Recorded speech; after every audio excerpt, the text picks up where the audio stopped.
Hello everyone, welcome to this amazing platform Intense Focus Academy. तो चलिए, पिछली class में हम लोगों ने सेल खत्म कर लिया था। आज हम एक नया चैप्टर स्टार्ट करने जा रहे हैं जिसका नाम है टिश्यू।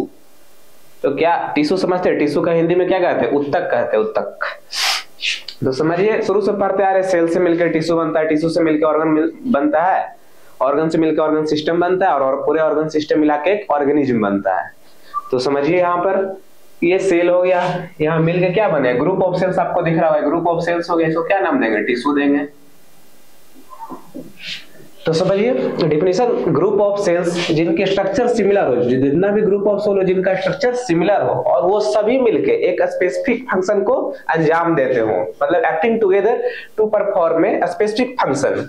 मतलब हिंदी में की बात करें, सेल्स को हिंदी में क्या कहते हैं? कोशिका। कोशिका का वह समूह जो संरचनाएं में सिमिलर हो, मतलब समान हो, और वो सभी मिलके एक कोई स्पेशल फंक्शन काम कर रहे हो। मतलब आप सोचिए कि कोई ऑर्गन सिस्टम है, जीआईटी का सिस्टम है, तो उसमें सेल की बात करें तो उसमें बहुत सारे सेल्स मिलते हैं, जैसे chief cells, peptic cells, oxyntic cells. तो सभी स्ट्रक्चर में सिमिलर होंगे, जो काम करना है स्ट्रक्चर में सिमिलर रहेंगे तो तभी ना पूरा एक स्पेसिफिक फंक्शन काम करेंगे। तो इसीलिए उसको नाम देते हैं टिश्यू। चलिए फिर, तो टिश्यू का डिफिनेशन आप लोग समझ गए ना? Group of cells having similar structure acting together to perform a specific function. इसमें याद रखने वाली बात है, सिमिलर स्ट्रक्चर होना चाहिए सभी और एक सिमिलर फंक्शन को अंजाम दे रहे हो। इसका अर्थ अच्छा से समझ लीजिए, जिनको नहीं समझ में आए वो पूछिएगा कमेंट में। और चलिए, टिश्यू का मतलब क्या होता है उसको समझिए। टिश्यू मतलब क्या होगा? वो पूरा ऑर्गन सिस्टम को बना रहा है, पूरे ऑर्गेनिज्म को बना रहा है। तो टिश्यू मींस होता है टू वीव। वीव मतलब क्या होता है? बुनना। जैसे देखो, सोटर वोटर बुनती बुनाई होता है, उसमें देखो पहले अथी बनाते हैं, ढांचा, बुनते हैं बुनते हैं बुनते हैं, तो बुन के एक पूरा स्वेटर तैयार होता है।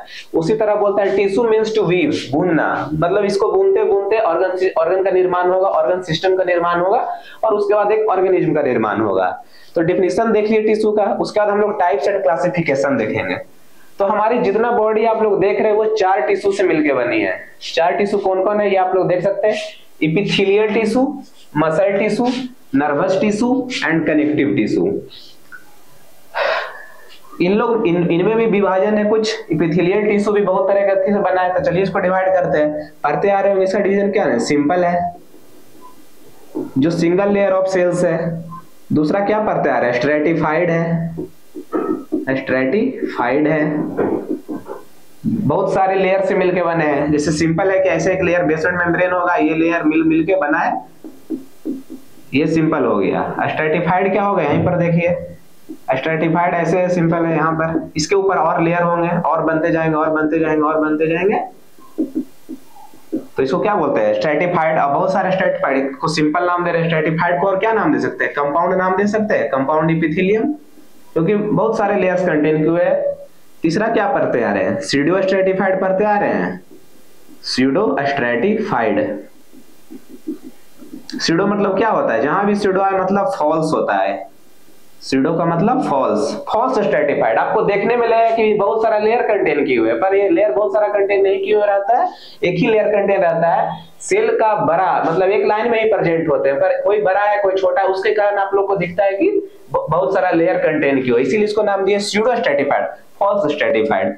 चौथा क्या नाम देते हैं? ट्रांजिशनल। पढ़ते आ रहे होंगे आप लोग, इस पर ज्यादा अच्छी नहीं करेंगे। टिश्यू बहुत सिंपल चैप्टर है, जो आपको जानना है वही पढ़ना है। बाकी बाद में हम लोग सिस्टम पर ज्यादा जोर देंगे। इसमें आपको थोड़ा थोड़ा लोकेशन बता दिया जाएगा। ट्रांजिशनल का मतलब क्या होता है? ये कहाँ प्रेजेंट होता है? यूरिनरी ब्लैडर, यूरिनरी ट्रैक्ट में प्रेजेंट होता है। तो इसको क्या और नाम दे सकते हैं? यूरोथेलियम नाम देते हैं। यूरोथेलियम मतलब यूरिन का, एथिलियम मतलब टिश्यू, यूरिनरी ट्रैक्ट का टिश्यू है, यूरोथेलियम भी नाम देते हैं ट्रांजिशनल का। समझ में आ गया? मसल टिश्यू में यहाँ करना है हम लोगों से डिफरेंस। तो मसल टिश्यू में समझ रहे कौन कौन मसल आता है? एक जो वॉल्यूंटरी है, मतलब हाथ पैर हिला रहे ऐसे करेंगे तो क्या हुआ? स्केलेटल मसल होता है, स्केलेटल मसल। दूसरा क्या होगा? हार्ट, जो पंप कर रहा है, दिन भर अपना पंप कर रहा है, जब पंप करना छोड़ दिया मतलब बॉडी डेड हो जाएगा, तो क्या हो गया? Cardiac muscle. एक तो हम लोग को चलने फिरने में मदद कर रहा है, एक हम लोग को जिंदा रखने में मदद कर रहा है, जिसमें कार्डियक मसल है। एक हमारे ऑर्गन में मसल प्रेजेंट होगा जो मदद करेगा बहुत सारे फंक्शंस को कंटेन करने में, उसको क्या नाम देंगे? Smooth muscle.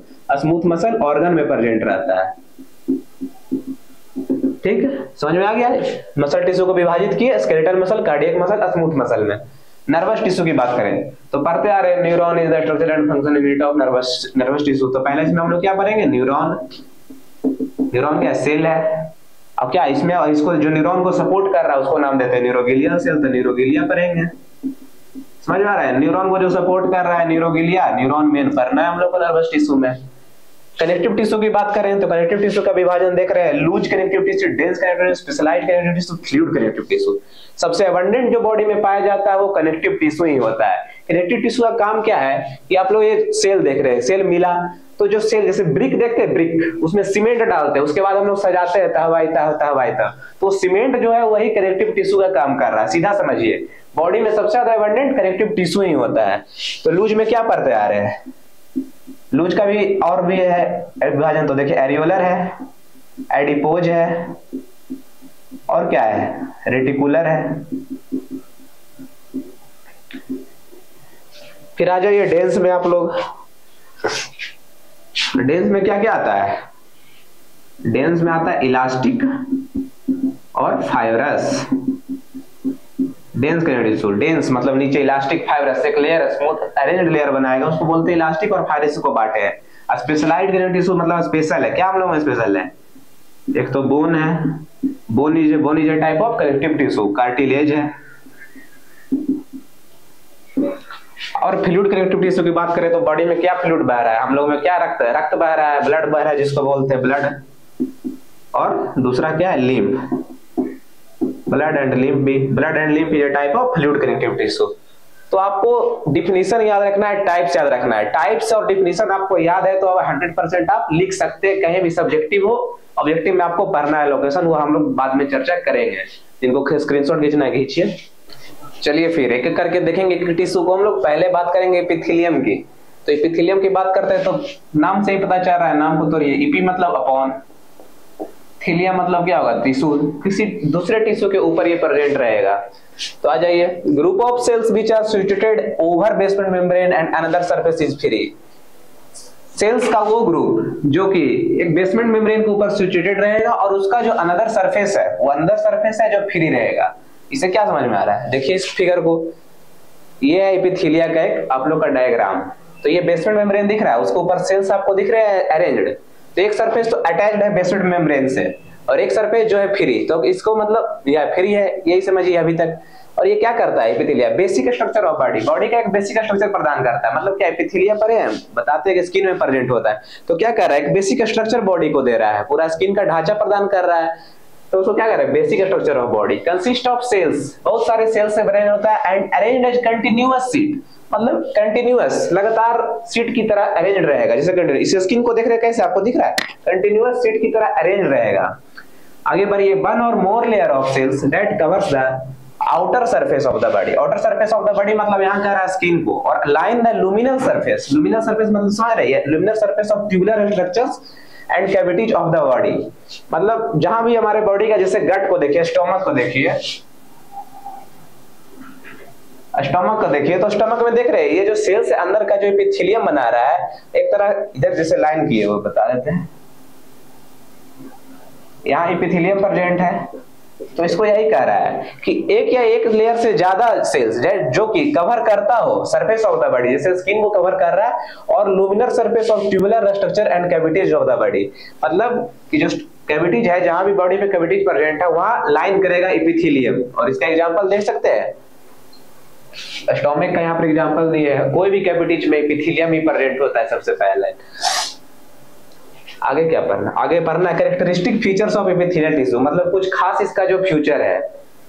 वेरी सेल्यूलर, बहुत सारे सेल्स मिलेंगे इसमें, वेरी सेल्यूलर मतलब सेल्स ज्यादा, with little intercellular space. Inter मतलब दो सेल के बीच का जो स्पेस रहेगा वो बहुत कम होगा, जो कि 20 नैनोमीटर, जो कि बहुत कम है। सेकंड चीज, यूजुअली एवास्कुलर, मतलब इसमें ब्लड सप्लाई ज्यादा नहीं होता, ब्लड सप्लाई ना के बराबर ही होता है। कहाँ हो, उसके ऊपर बेसमेंट मेम्ब्रेन हो गया, इसके ज्यादातर एपिथेलिया के नीचे कनेक्टिव टिश्यू प्रेजेंट रहता है, जो कि ब्लड के लिए रिस्पॉन्सिबल होता है। और क्या गया है, cells rest on a basement membrane, basement membrane पे रेस्ट कर रहा है basement membrane, and cells show polarity, polarity show करता है। जैसे कि इसोफेगस का एग्जांपल देखिए, इसोफेगस हो गया, यहाँ पर क्या देख रहे हैं, ये एपिथेलियम लाइन किया, तो एक तरफ जो है ये क्या है, एक लुमिनल पोलैरिटी शो कर रहा है, एक अटैच्ड सरफेस है, एक अटैच सरफेस है, एक इसका पोलैरिटी अलग होगा, इधर जो अटैच्ड है उसका पोलैरिटी अलग होगा। ऐसा कहने का मतलब ये हो रहा है। एंड सेल्स में डिस्प्ले सरफेस मॉडिफिकेशन, जो सेल्स है वो सरफेस मॉडिफिकेशन शो कर सकता है। जैसे इंटेस्टाइन में देखिए एपिथेलियम लाइनिंग करता है तो उसमें माइक्रोविलाई रहता है, वही बोल रहा है सरफेस मॉडिफिकेशन शो करेगा कहीं कहीं।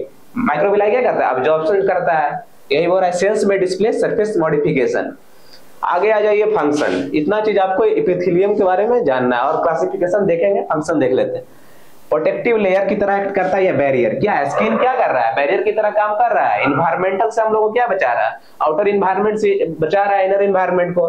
सेकंड बनी जब अब्जॉर्प्शन, अभी बताया इंटेस्टाइन में माइक्रोविलाई पर रेट होता है तो वो माइक्रोविलाई पर रेट होता है तो अब्जॉर्प्शन कराता है।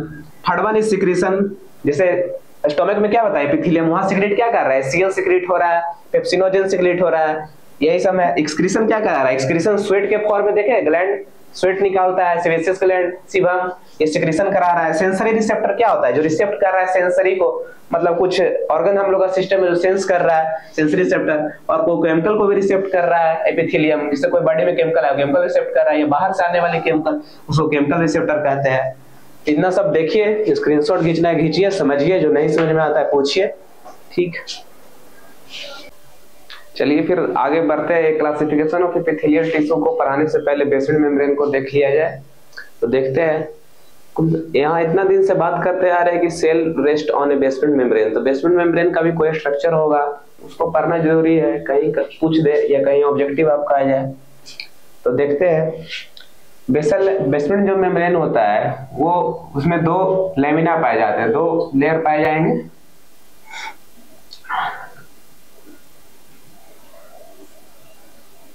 दो लेयर पाए जाएंगे, इसको बोलते हैं ऊपर वाले को बेसल लेमिना, समझते जाइए बेसल लेमिना, ये साथ में बनाते चल जाइए। सेकंड वो कहते हैं रेटिकुलर लेमिना। दो लेयर होंगे, दो लेमिना होंगे, एक को बेसल लेमिना नाम देंगे, एक को रेटिकुलर नाम देंगे। ये ऊपर जो पार्ट हो गया जो फेस करता है एपिथेलियल टिश्यू को, ये सेल को, उसको बोलते हैं एपिकल। ये जो बेसल लेमिना और रेटिकुलर लेमिना है वो दिखता है अटैच रहते हैं एक दूसरे से। कैसे अटैच रहेंगे देखिए,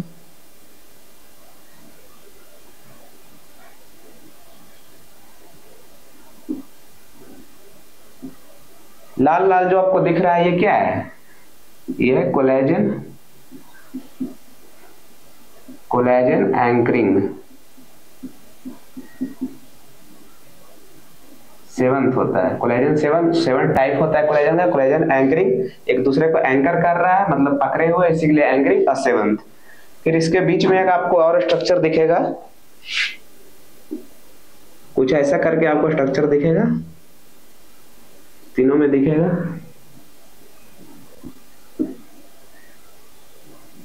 तो ये क्या हो, इसको देखिए, इसको क्या कहते हैं, ऐसे करके कुछ स्ट्रक्चर रहेंगे जुड़े हुए। ये क्या है, फाइब्रिल, फाइब्रिलिन या मायोफाइब्रिल्स।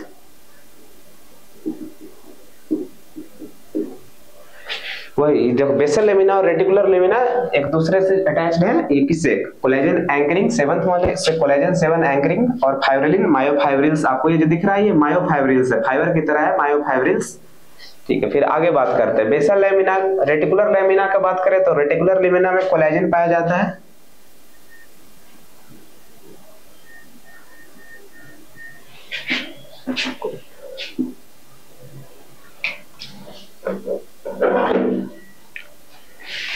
इसमें कोलेजन थर्ड होगा। इतना बात समझ में आया, दो lamina, basal lamina, reticular lamina से बेसमेंट मेम्ब्रेन बना होता है। बेसल लेमिना रेटिकुलर लेमिना के बीच में ये एंकरिंग कुछ कोलेजन फाइबर्स होते हैं, कुछ फाइब्रिलिन्स होते हैं, और जो रेटिकुलर लेमिना है वो कोलेजन थर्ड से कंटेन किए हुए रहता है। बेसल लेमिना की बात करें तो बेसल लेमिना फिर से दो भागों में बांटता है, दो लेयर इनमें देखा जाता है। जो ऊपर वाला भाग है उसको बोलते हैं लेमिना लूसिडा, और नीचे वाले भाग को क्या बोलेंगे, लेमिना डेंसा।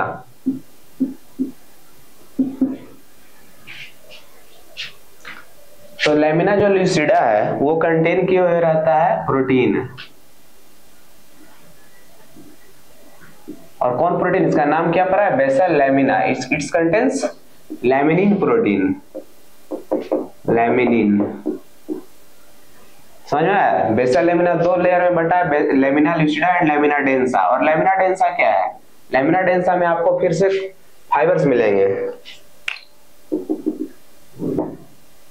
जो हरा से बना है ये लेमिना डेंसा है। और ये कौन सा फाइबर होगा, ये कोलेजन 6 होगा।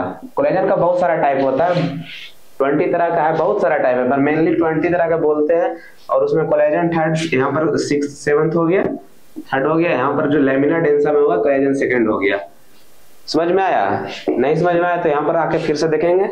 अंडर द इलेक्ट्रॉन माइक्रोस्कोप, जब हम इलेक्ट्रॉन माइक्रोस्कोप में बेसमेंट मेम्ब्रेन को देखते हैं तो basement membrane is seen to have a क्या, basal lamina and a reticular lamina. Basal lamina and a reticular lamina and the basal lamina is divisible. जो basal lamina है वो divisible होता है lamina lucida containing laminins protein and the lamina densa containing fibrils. मतलब fibrils कहने का मतलब collagen 6 fibrils contain किए हुए रहता है। और क्या एक बात और बता दे, रेटिकुलर जो लेमिना होता है इस बार एपिथेलियल जो परते आ रहे कनेक्टिव टिश्यू के ऊपर होता है। तो जो रेटिकुलर लेमिना है वो कनेक्टिव टिश्यू से मर्ज रहता है, उसमें क्या रेटिकुलर टिश्यू पाया जाता है। रेटिकुलर लेमिना में रेटिकुलर टिश्यू पाया जाता है और वो जो उसके बगल में जो कनेक्टिव टिश्यू है उसी से मर्ज रहता है। और क्या, और इतना बना लिए साथ साथ, तो जिनको स्क्रीनशॉट खींचना है खींचिए और समझते जाइए। चलिए फिर क्लासिफिकेशन ऑफ एपिथेलियम देखते हैं, एपिथेलियल टिश्यू का। तो पहले भी बात कर चुके हैं, एपिथेलिया को बांटे हैं सिंपल, स्ट्रैटिफाइड या स्यूडो स्ट्रैटिफाइड, ट्रांजिशनल। सिंपल इसलिए बोले क्योंकि लेयर ऑफ सेल्स, एक लेयर ऑफ सेल्स कंटेन किए हुए है, single layer of sales contain किए हुए रहता है, इसलिए सिंपल एपिथेलियम बोल रहे हैं। स्ट्रैटिफाइड या कंपाउंड, कंपाउंड इसीलिए लिखे हैं कि मेनी लेयर ऑफ सेल्स। एक लेयर जैसे सेल रहेगा तो कैसे ऐसे रहेगा सेल, एक लेयर, और इसी पर चढ़ाते, इसी पर ऊपर ऊपर और सेल रहता है, लेयर ऑफ सेल्स रहते हैं, तो उसको बोलते हैं स्ट्रैटिफाइड या कंपाउंड एपिथेलियम। समझ में आया? सिंपल है। स्यूडो स्ट्रैटिफाइड बताए थे कि एक सेल छोटा रहेगा एक सेल बड़ा रहेगा, इसके कारण इसको देखने से लगता है कि इसमें बहुत सारे लेयर्स है, इसीलिए बोल रहे हैं स्यूडो स्ट्रैटिफाइड। स्यूडो मतलब फॉल्स और स्ट्रैटिफाइड, स्ट्रैटिफाइड मतलब कि फॉल्स स्ट्रैटिफाइड देगा, फॉल्स लेयर ऑफ सेल्स दिखेंगे, मगर रहता है ये सिंगल लेयर ऑफ सेल्स में। ट्रांजिशनल एपिथेलियम होता है जो मेनली यूरिनरी ब्लैडर या यूरिनरी ट्रैक्ट में पाए जाते हैं, इसलिए ट्रांजिशनल एपिथेलियम। और इसको नाम क्या दिए थे पिछला में बताए थे आपको, यूरोथेलियम भी नाम देते हैं। समझ में आ गया? आगे क्लासिफिकेशन है सिंपल एपिथेलियम का, उसको बांटते हैं simple squamous epithelium, simple cuboidal epithelium and simple columnar epithelium. On the basis of shape बांटे, on the basis of layer बांटेंगे तो simple stratified, on the basis of shape बांटेंगे, शेप दिखने में से क्या रहेगा, स्क्वामस चपटा रहेगा तो स्क्वामस हो जाएगा, क्यूब की तरह दिखेगा तो कोवाइडल हो जाएगा, और कॉलम की तरह दिखेगा, कॉलम की तरह दिखेगा तो कॉलमनर हो जाएगा। फिर आगे बढ़ते हैं स्ट्रैटिफाइड कंपाउंड में, तो वही सेम चीज है, सिंपल याद हो गया तो स्ट्रैटिफाइड भी याद है, स्ट्रैटिफाइड स्क्वामस कोवाइडल एंड कॉलमनर। अंतर क्या है कि बहुत सारे लेयर ऑफ सेल्स मिलेंगे स्ट्रैटिफाइड में, और सबसे ऊपरी लेयर ऑफ सेल्स होगा जो स्क्वामस दिखेगा तो स्क्वामस हो जाएगा, क्वाइड दिखेगा तो क्वाइड हो जाएगा, और कॉलमनर दिखेगा तो कॉलमनर हो जाएगा। आगे बढ़िए, simple epithelium single layer of sales contain की, इसीलिए बोल रहे हैं सिंपल एपिथेलियम। सिंपल एपिथेलियम का क्लासिफिकेशन पढ़ेंगे। पहला क्या है, सिंपल स्क्वामस एपिथेलियम। तो ऐसा इसका कुछ स्ट्रक्चर आपको दिखेगा, एक बेसमेंट मेम्ब्रेन है, उसके ऊपर सेल्स है। तो देखिए जहां पर स्क्वामस एपिथेलियम आपको दिखेगा उसका जो सेल होता है फ्लैट होता है, सेल्स आर फ्लैट। क्यों फ्लैट होता है? क्योंकि जहां भी आपको अधिकतर जगह एपिथेलियम उस जगह देखने को मिलेगा जहां उस पर प्रेशर पड़ता है, तो ये प्रेशर इस पर पड़ रहा है, उसके कारण ये फ्लैट हो जा रहा है, फ्लैट हो रहा है। और आप न्यूक्लियस को देख के बता सकते हैं, इसके कारण न्यूक्लियस भी फ्लैट हो जाता है। और न्यूक्लियस को आप कहीं कोई भी सेल में या आपको पहचानने को मिले तो न्यूक्लियस का आप शेप देख के बता सकते हैं एपिथेलियम है या कोवाइडल है या कॉलमनर है।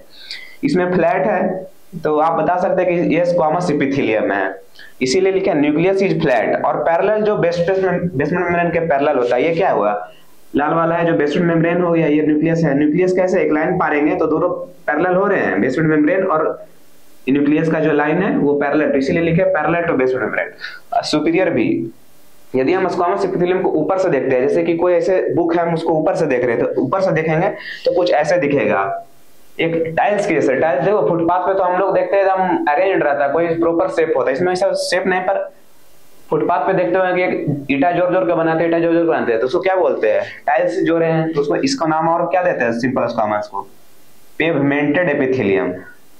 पेवमेंटेड मतलब पेव मतलब पाथ, और पेवमेंटेड मतलब उसको सजाए पेवमेंट एपिथेलियम। सिंपल एपिथेलियम का और क्या नाम हो गया, पेवमेंटेड एपिथेलियम। ठीक है, आगे बढ़ते हैं। आगे हम लोग देखेंगे सिंपल स्क्वामस एपिथेलियम का लोकेशन कहाँ होता है। तो बताया कि इस पर प्रेशर पड़ता है, इसके कारण ये सेल्स फ्लैट हो जाते हैं, न्यूक्लियस भी फ्लैट हो जाता है। तो कहाँ प्रेशर पड़ रहा है, हम लोग के ब्लड में, ब्लड जो वेन्स होता है उसमें प्रेशर पड़ रहा है, प्रेशर पड़ रहा है। जैसे देखिए ये क्या हो गया, ये ब्लड वेसल हो गया, ये बेसल मेम्ब्रेन हो गया, ब्लड वेसल, ब्लड वेसल्स, इसके अंदर क्या खून बहता है, खून बह रहा है, तो क्या करेगा, सुने होंगे नाम हाइड्रोस्टैटिक प्रेशर का नाम सुने। हाइड्रोस्टैटिक प्रेशर से ये जो है प्लाज्मा ये होता है वो बाहर निकलना चाहता है, तो इस पर क्या बन रहा है, प्रेशर बन रहा है। तो कहाँ मिल रहा है, ब्लड वेसल्स में मिल रहा है। ब्लड वेसल्स में जो स्क्वामस एपिथेलियम मेरा सो क्या नाम देते हैं, पढ़ते आ रहे हैं बच्चे से, endothelium. Endothelium is the lining of blood vessels, सीधा रखना, endothelium is the lining of blood vessels. And second one is the, क्या लिखा है, serous membrane of body cavity. हमारे बॉडी कैविटीज में बहुत सारी जगह सीरस मेम्ब्रेन मिलता है, जैसे कि लंग्स पढ़ते हैं उसमें क्या मिलता है, प्लूरल फ्लूइड मिलता है। प्लूरल फ्लूइड किस में रहता है, यही सीरस मेम्ब्रेन में रहता है। दो membrane, parietal membrane, visceral membrane, उसके बीच में पैराइटल फ्लूइड रहता है, तो वहां पाया जाएगा जहां बॉडी कैविटीज में सीरस मेम्ब्रेन हो। देखिए बेसमेंट मेम्ब्रेन हो गया, स्क्वामस एपिथेलियम हो गया, ये क्या सिक्रेट कर रहा है, वाटर लाइक फ्लूइड सिक्रेट कर रहा है, इसको क्या बोलेंगे, इसको बोलते हैं serous fluid, water like secretion, water like secretion कर रहा है। और ये क्या है, स्क्वामस एपिथेलियम, स्क्वामस एपिथेलियम हो गया, और इन दोनों को मिला के बोलते हैं मेसोथेलियम। एग्जाम्पल आपके मुंह पे होना चाहिए, ऑब्जेक्टिव बन जाएगा इससे। एंडोथेलियम में प्रेजेंट होता है सिंपल स्क्वामस एपिथेलियम, मेसोथेलियम होता है serous membrane of body cavity. Mesothelium में भी प्रेशर पड़ रहा है। प्लूरा है, कहाँ रहता है, लंग्स में रहता है, प्लूरल फ्लूइड पाया जाता है। पेरिकार्डियम, पेरी अब चारों तरफ, और कार्डियम मतलब कार्ड जहां भी आ जाए, कार्डियक हार्ट के चारों ओर रहेगा, उसको बोलते हैं पेरिकार्डियम। और पेरिटोनियम मतलब एब्डोमिनल कैविटी, इसमें क्या मिलेगा, पेरिटोनियल फ्लूइड मिलेगा। एक पेरिकार्डियम में पेरिकार्डियल फ्लूइड मिलेगा। और जो हम लोग मेसोथेलियम वर्ड यूज करते हैं स्पेसिफिकली तीन चीज, यही तीनों के लिए यूज करते हैं, मेसोथेलियम, इन तीनों को मिला के मेसोथेलियम इन लोग के लिए यूज करते हैं। आगे कहा, एल्वोलाई, लंग्स में एल्वोलाई होता है, एयर एक्सचेंज होता है, प्रेशर पड़ रहा है इसमें भी, तो यही एल्वोलाई में पाया जाएगा। और कहाँ है, किडनी में बोमेंस कैप्सूल, इसम सुने, नेफ्रॉन सुने, नेफ्रॉन, नेफ्रॉन में पार्ट होता है बोमेंस capsule, PCT, DCT, loop of Henley, collecting duct. तो लूप ऑफ हेनले में स्क्वामस एपिथेलियम पाया जाता है, क्योंकि उसमें बहुत नैरो हो जाता है और उसमें प्रेशर पड़ रहा है, उसमें एक्सचेंज बहुत होता है, कंसंट्रेशन ऑफ यूरिन होता है लूप ऑफ हेनले में, तो लूप ऑफ हेनले में पाया जाएगा। ये सब आपको एग्जांपल जो याद रहना चाहिए मुंह पे, endothelium, mesothelium, alveoli and loop of Henley. और फंक्शंस देख लेते हैं। ये बेसमेंट मेम्ब्रेन हो गया, इसका ये चपटा होने के कारण पतला है, बहुत पतला है, बहुत जगह भी मिल रहा है डिफ्यूजन के लिए, डिफ्यूजन के लिए जगह मिल रहा है। या डिफ्यूजन क्या हुआ, एक्सचेंज ऑफ सब्सटेंसेस। तो पहला फंक्शन हो गया एक्सचेंज ऑफ सब्सटेंसेस करेगा, तो किसका एक्सचेंज करेगा, फ्लूइड का करेगा, और किसका करेगा, गैस का करेगा, सॉलिड का तो नहीं करेगा, फ्लूइड और गैस। और सेकंड वन, जब एक्सचेंज हो रहा है, सब्सटेंस हो रहा है, तो उसको क्या बोलते हैं, ट्रांसपोर्ट भी कर रहा है, ट्रांसपोर्ट अक्रॉस सेल मेम्ब्रेन, यही बोलते हैं, ट्रांसपोर्ट भी करेगा। दो काम, exchange of substance and transport, किसका एक्सचेंज, फ्लूइड और गैस। सिंपल स्क्वामस एपिथेलियम यहाँ पर खत्म हुआ, आगे देखेंगे, स्क्रीनशॉट खींचना है। आगे चलते हैं हम लोग कोवाइडल एपिथेलियम की ओर। कोवाइडल एपिथेलियम क्या है, देखिए फिगर पता चल रहा है, ये बेसमेंट मेम्ब्रेन हो गया, उसके ऊपर क्यूब लाइक सेल्स प्रेजेंट होंगे, क्यूब लाइक सेल्स प्रेजेंट है, देखिए ये क्यूब सेल्स हो गया।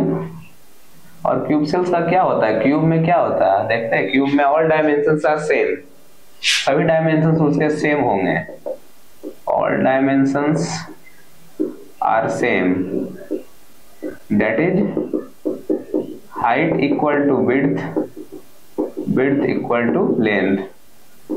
जितना लंबाई होगा उतना ही विड्थ होगा और उसका उतना ही हाइट होगा। देखने से पता चल रहा है सब एक टाइप के सेल्स हैं। तो सिंपल सा याद रखिएगा, कोवाइडल एपिथेलियम में cube like cells present on basement membrane, all dimensions are same, height, width and length are equal. अब न्यूक्लियस की बात करें तो न्यूक्लियस देख रहे हैं क्या है, न्यूक्लियस राउंडेड है, राउंड न्यूक्लियस। स्क्वामस एपिथेलियम में कैसा था, फ्लैट था। और क्या है, दम बीच में है, क्यूब लाइक सेल्स और उसके बीच में, तो क्या लिखेगा, सेंट्रली प्लेस्ड है, फिगर देख के आपका हो जाएगा, लाइन लिखा जाएगा। ऐसे तो आपको याद रखना है मुंह पे, क्योंकि ऑब्जेक्टिव में ज्यादा पूछा जाएगा। आगे देखिए, सब चीज का यही याद रखना है, लोकेशन एंड फंक्शन। तो क्यूबॉइडल एपिथेलियम का लोकेशन कहाँ कहाँ प्रेजेंट होगा? थोराइड ग्लैंड में प्रेजेंट होगा। थोराइड ग्लैंड क्या करता है? T3 T4 हार्मोन को सीक्रेट करता है। वहां लोकेशन होगा जहां सिंथेसिस और सीक्रेशन का काम हो। ये सिंथेसिस कर रहा है T3 एंड सीक्रेट भी कर T3 and T4। Surface of ovary germ cells में प्रेजेंट होगा। ओवरी जो देखे उसके चारों तरफ क्यूबॉइडल एपिथेलियम प्रेजेंट होगा। Surface of ovary and head one is the kidney. बताए थे किडनी का नेफ्रॉन्स होता है। नेफ्रॉन में क्या क्या? Bowman's capsule, PCT, DCT, loop of Henle and collecting duct. तो पीसीटी और डीसीटी में प्रॉक्सिमल कन्वोल्यूटेड ट्यूब्यूल एंड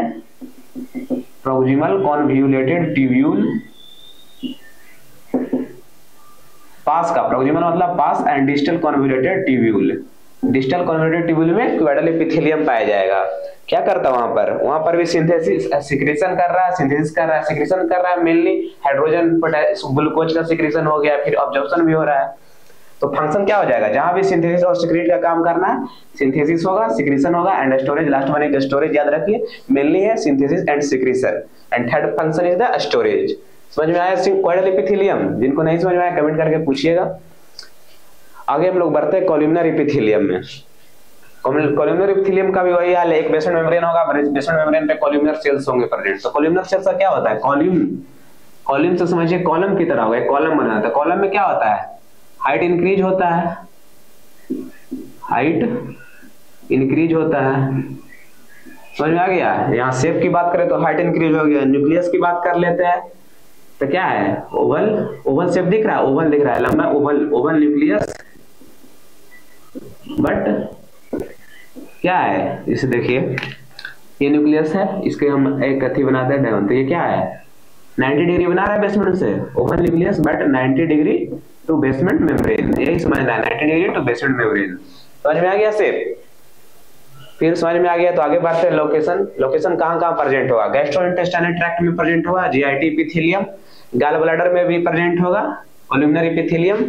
जहां सिक्रेशन और एब्जॉर्प्शन का काम है वहां कॉलमनर एपिथेलियम प्रेजेंट होगा। इसका मेन फंक्शन है सिक्रेशन एंड एब्जॉर्प्शन। सिक्रेट भी कर रहा है, कुछ ल्यूमेन ट्यूब में दे भी रहा है और एब्जॉर्ब कर रहा है, उससे कुछ एब्जॉर्ब भी कर रहा है। यूटेराइन ट्यूब समझ आए? यूटेराइन ट्यूब को क्या लिखते हैं? Fallopian tube. एफटी मतलब फैलोपियन ट्यूब। यहाँ पर कैसे होगा? और यूटेराइन फैलोपियन ट्यूब में सिलिया भी प्रेजेंट होता है। कैसे प्रेजेंट होगा?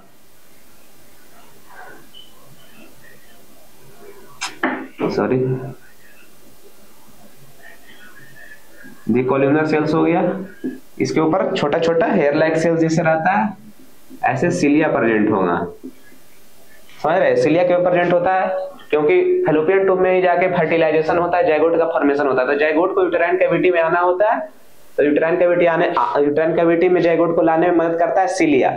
यदि सिलिया नहीं होगा, सिलिया एब्सेंट होगा, एक होता है इमोटाइल सिलिया सिंड्रोम, सिलिया उसको बोल जिसमें सिलिया प्रेजेंट नहीं होगा, तो क्या होगा? जाइगोट फैलोपियन ट्यूब में नहीं आ पाएगा, यूटेराइन कैविटी में नहीं आ पाएगा, और इसको एक सिंड्रोम नाम देते हैं, कार्टेगनर सिंड्रोम। यदि नहीं आ पाएगा तो क्या हो जाएगा? एक्टोपिक प्रेगनेंसी हो जाएगा। एक्टोपिक प्रेगनेंसी का चांस होता है, बाद में आपको पढ़ने को मिलेगा एडमिशन में।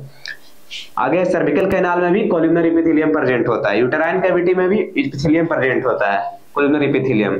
Efferent ductules of testis, testis में जो इफरेंट डक्ट्यूल्स होता है, सेमिनिफेरस ट्यूब्यूल और इन लोगों को मिला के बनाता है। तो इफरेंट डक्ट्यूल्स ऑफ टेस्टिस में भी कॉलमनर एपिथेलियम प्रेजेंट होगा। Parts of middle ear and auditory tube, middle ear और ऑडिटरी ट्यूब में भी कॉलमनर एपिथेलियम पाया जाएगा। And the ependymal lining of the central canal of spinal cord and ventricles of the brain, जो brain में होता है एपेंडाइमल लाइनिंग, सेंट्रल कैनाल होता है, उसमें एपेंडाइमल लाइनिंग में भी कॉलमनर एपिथेलियम पाया जाएगा। और वेंट्रिकल्स होता है, वेंट्रिकल्स क्या करता है? सीएसएफ फ्लूइड को ड्रेन या ऑब्जॉर्ब करता है।